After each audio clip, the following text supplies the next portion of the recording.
Adalyn, thank you so much for hopping on today. We are so excited to talk to you and officially meet you in person in just a couple of months.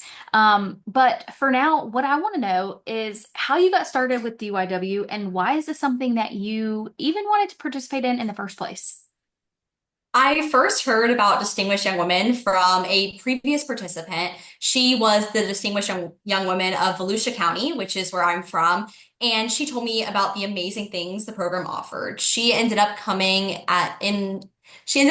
as second runner-up at the Florida competition a year ago. And when I heard about Distinguished Young Women, it kind of sounded perfect. I just love every aspect of it, and I really wanted to be involved in a program similar to this as I entered my senior year of high school, so I couldn't see any other better opportunity. Yeah, I mean, it's the perks outweigh any kind of con that you can come up with. I don't see any cons with the program, but I can understand why somebody may be a little skeptical or a little apprehensive about doing it, because it is like a pageant format. So it's probably a little intimidating to go on stage and do a talent or have a question asked to you and present it eloquently. There's a lot of things that can be seen as intimidating or challenging. But I think too, that can be seen as a very, very cool opportunity and something that you're not going to get offered to you a lot. And so doing a program like this, you're going to learn and take away so many great things from it, regardless of if you win the title or any sort of award.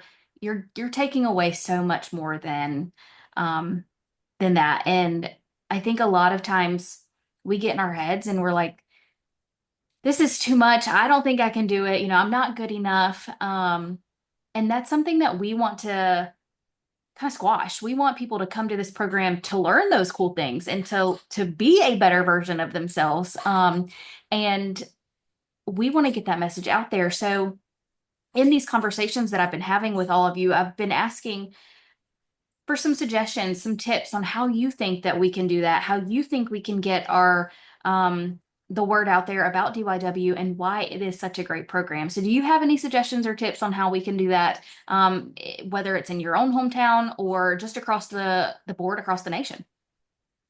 Definitely in my school, we have a place where students can look for scholarship opportunities. And I think seeing the word scholarship is really exciting to a lot of people.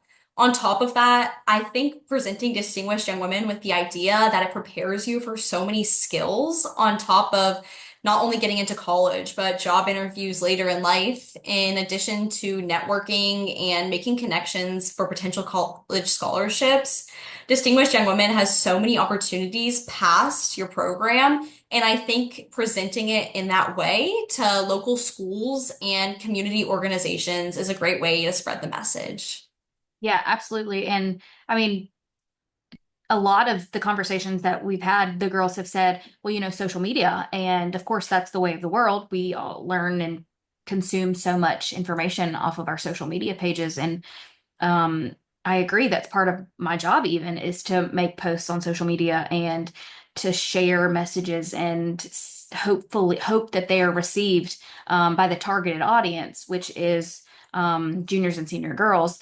And sometimes that can be challenging, especially as we move into the future. A lot of girls don't even have social media right now. And so they're not picking up that message on that platform. So we've got to look past that.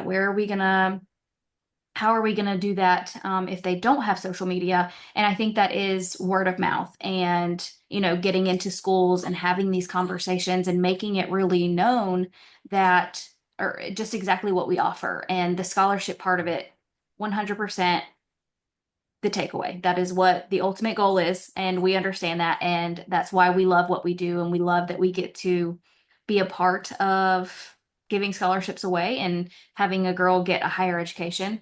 But there's so much more that you're taking away. You're learning so many different skills. And you're learning that as you go through the program. You're not coming into the program knowing everything. If you did, well, we don't need you here. We're not asking for perfect, and we're asking for um your best, just to give it your best. And I think that's what kind of sets us apart from other scholarships and other opportunities. So one of our platforms is Be Your Best Self, and we talk about it thoroughly, in each level of the program and how we can be our best self. And we have the different tiers of that. So, Be Your Best Self Week is coming up next week. Do you have any plans to get into schools or classrooms and sort of help spread that message? Yes, so for Be Your Best Self Week, I'm going back to my old school. I went through to a K through 8 school, and I'm giving a presentation to all of the students on how to be your best self. I'm really excited. It's a great opportunity to reach a large number of students.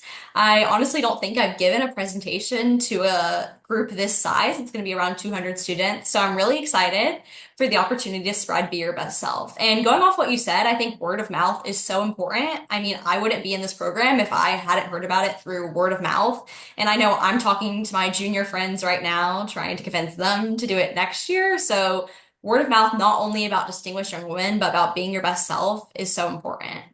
Yeah, absolutely. And just putting your best foot forward, regardless of the situation that you're in, it goes such a long way.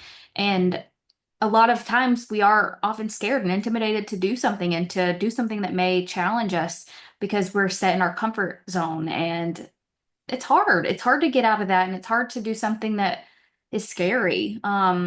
So what would you tell a girl who may be, and you may be having these conversations already, but some may arise too in the future, but what would you tell them to convince them and say, hey, this is something that you can do. We can do hard things. It may seem challenging on the outside because you're not used to doing what's, asked of us, but at the end of the day, you are capable and it's possible. You can do this. What do you tell them if they're coming to you and say, Adalyn, I can't do this. I don't have talent. I'm scared. I'm not smart enough. What do you say to them? I would say that distinguished young women, and I know my state chairs, Mimi and Marion, are the best people ever, and they walk you through everything in so much detail. You are never thrown into a situation where you feel like you're going in blind. And if you don't feel like you have a talent, one girl at my state program did CPR as her talent. And that's not a conventional talent you could think of, but you can think of these things you're good at that might not fit the traditional box. And sometimes that's even better because it makes you stand out. And in terms of scholastics, that's only a percentage of your score. Distinguished young women is so important because it's the whole person, not just one category. So if you're maybe not the best in one category, there is always room for improvement, and you're never going to know how you're going to do if you don't at least give it a try. Yeah, absolutely. And that is such a great point, the talent part, because oftentimes we're only thinking of, well, I don't play an instrument, I don't dance, I don't have gymnastics, I don't sing. What could I do? CPR, I would have never thought of that, but that is Wow. definitely a talent, and not everybody can do it. And not everybody's qualified to do it. So that's very special, and it just drives home that point of step out of your comfort zone, figure it out, ask questions, ask for help. You're not in this alone. You have so many people surrounding you. This program has been around since 1958, so there are decades of women ahead of you who have gone through the same thing, who have probably been a little scared along the way, but they didn't let it stop them from doing it. And now they have such great things to say about the program, and they look back on this time so fondly. I'm one of them. It was junior miss when I was in high school. I did it when I was in high school, and that's why I'm kind of full circle moment working in the national office now. And so it just really goes to show you what kind of benefits and perks you will gain from taking a risk, taking that step and joining DYW in the first place. So we have gabbed a long time now, and I don't really have many other questions, but I am curious what you have planned for the future. We have college coming up so quickly. Do you have your major picked out or a college, or are we still thinking about it? Yes, so in the fall, I'm going to the University of Florida, right in my home state, and I'm majoring in biology on the pre-optometry track with a minor in Spanish. So I'm really excited.